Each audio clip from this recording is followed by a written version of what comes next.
समाजात असणाऱ्या अन्यायकारक प्रथा मोडीत काढून सामाजिक समतेचे बीज हे त्यांनी रोवलेले होते. महात्मा फुले हे कुशल कृतिशील समाजसेवक होते. समाजाच्या उत्कर्षासाठी त्यांनी केवळ भाषणे दिली किंवा आक्रमक पवित्रा घेतला असं एवढ्यापुरतं मर्यादित त्यांनी त्यांचं कार्य ठेवलं नाही, तर प्रत्यक्षपणे आपल्या मनामध्ये जे विचार आहेत, जो व्यापक दृष्टिकोन आहे, जो वैज्ञानिक दृष्टिकोन आहे, जी सम्यक दृष्टी आहे, ही पूर्णतः समाजातल्या तळागाळातल्या प्रत्येक लोकांमध्ये रुजली पाहिजे या दृष्टिकोनातून त्यांनी कृतिशील प्रयत्न केले.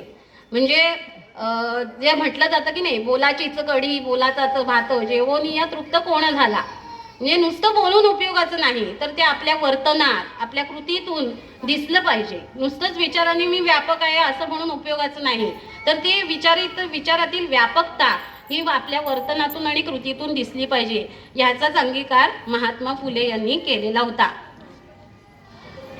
आणि त्याचीच प्रचिती आपल्याला येते ती त्यांनी स्थापन केलेल्या सत्यशोधक समाज व सार्वजनिक सत्यधर्म या दोन चळवळीतून.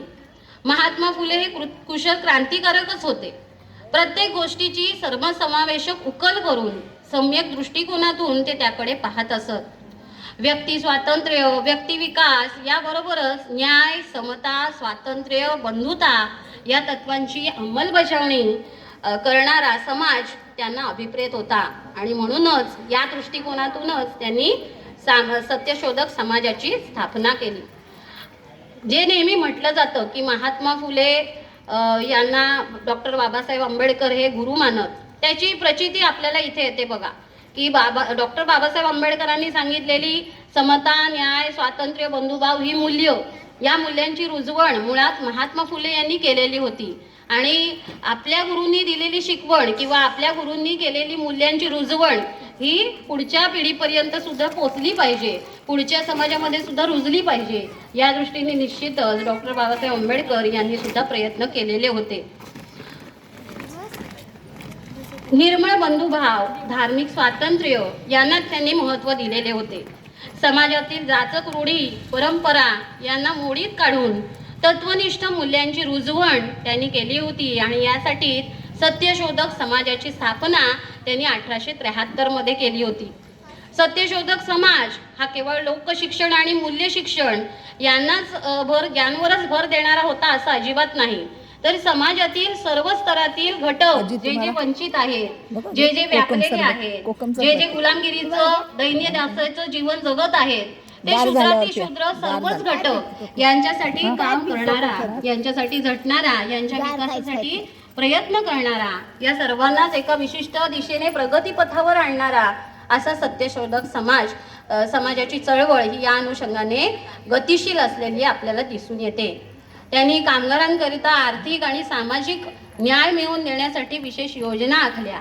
स्त्रियांना सुद्धा कामाच्या ठिकाणी चांगली वागणूक मिळावी, त्यांना त्यांच्या कामाचा योग्य तो मोबदला मिळावा, या दृष्टीने सुद्धा सत्यशोधक समाज ही चळवळ कार्यरत होती.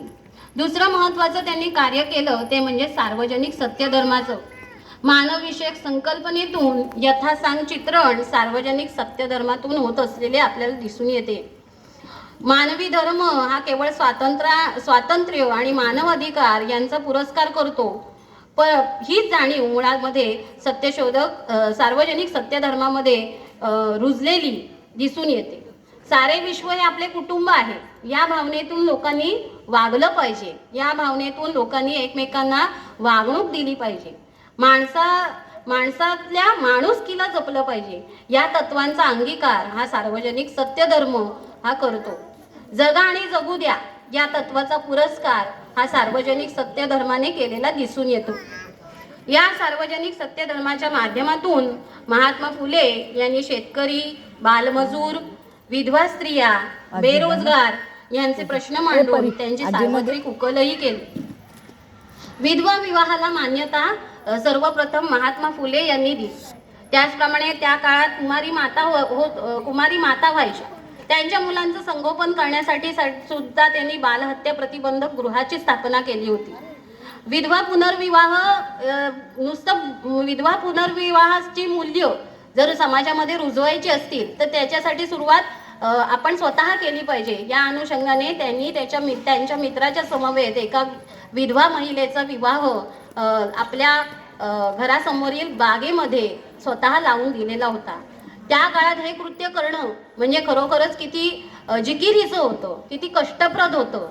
पण तरी सुद्धा केवळ वैचारिक व्यापकतेमुळे, त्यांच्या ठायी असलेल्या व्यापक मानवतावादाच्या दृष्टिकोनामुळेच ते हे करू शकले.